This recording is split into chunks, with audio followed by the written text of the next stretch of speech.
Hey there. So I wanted to make a video about how to tune your guitar. So there are many beginners out there that have no idea how to tune the guitar. In order to tune the guitar, you first need to understand the musical alphabet. And the musical alphabet starts with A and goes through G. So it's A, B, C, D, E, F, G.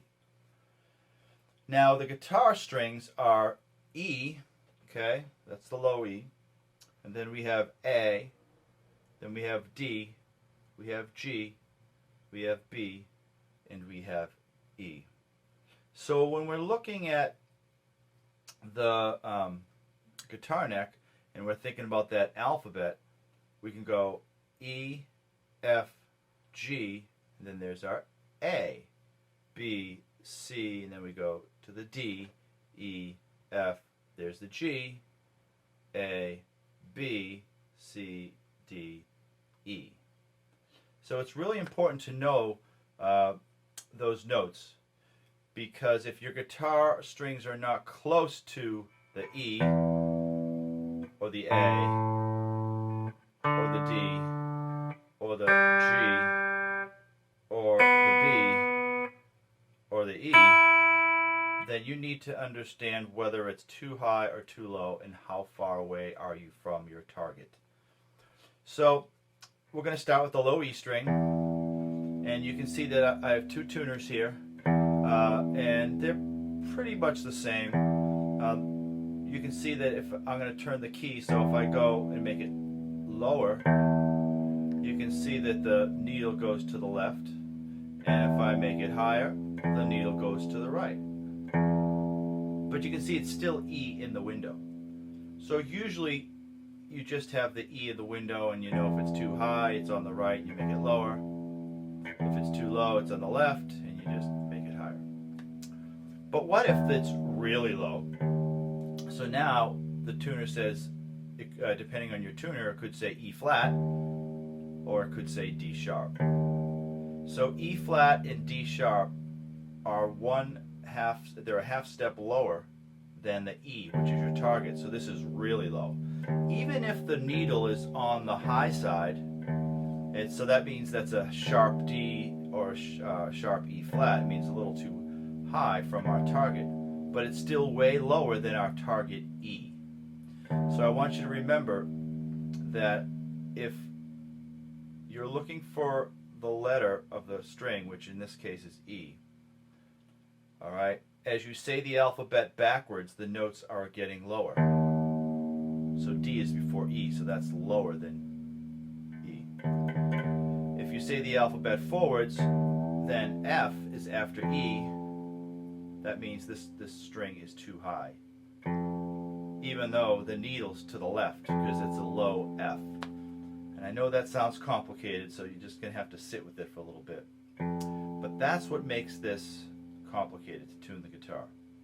So the simple way to make this easy for you is to think about the alphabet and recite the alphabet, and the note before your target is lower.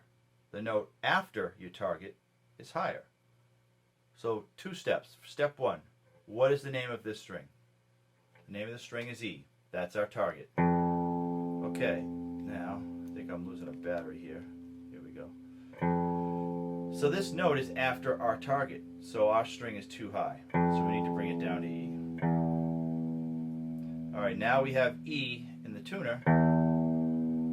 And now we'll tune the guitar. Okay? So now we'll go to the next string.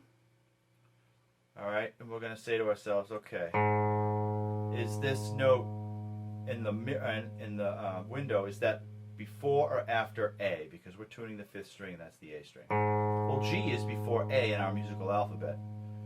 So that means the note is too low. Even though the needle says it's on the high side, the note is too low. Our target is A. So we're going to tune it up until we see A. See, now it's a little bit low, but still it's A now.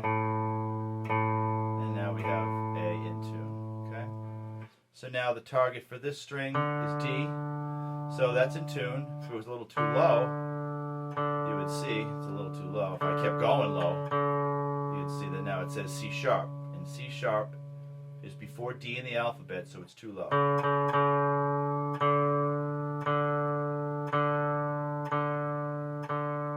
There's our D in tune. So now we have a G.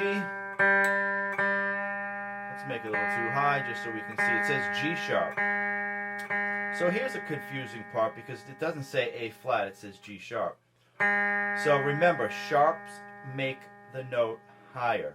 So it's not a G, it's a G sharp. A lot of students will say, oh, I have my string in tune because it's a G and it's in the middle. But that's not correct.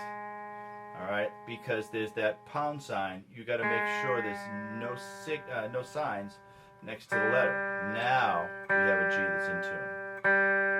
Okay. Now B, that's in tune. If it's a little too high, you can see that it's to the right. If it's a little too low, it'll be to the left. See that? And the last.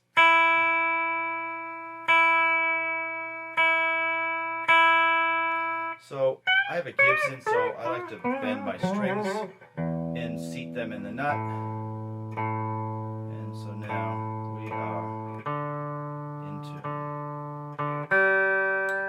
And remember, it's a sine wave, and sometimes it's going to jiggle a little bit. Well, even if it jiggles a little bit, it's okay. Nothing is, super perfect. As long as, it's staying in the middle. And as you get more advanced, you'll get more finicky. But as a beginner, long as you're getting these in the middle and they're staying there, you'll be fine. So I hope this was helpful.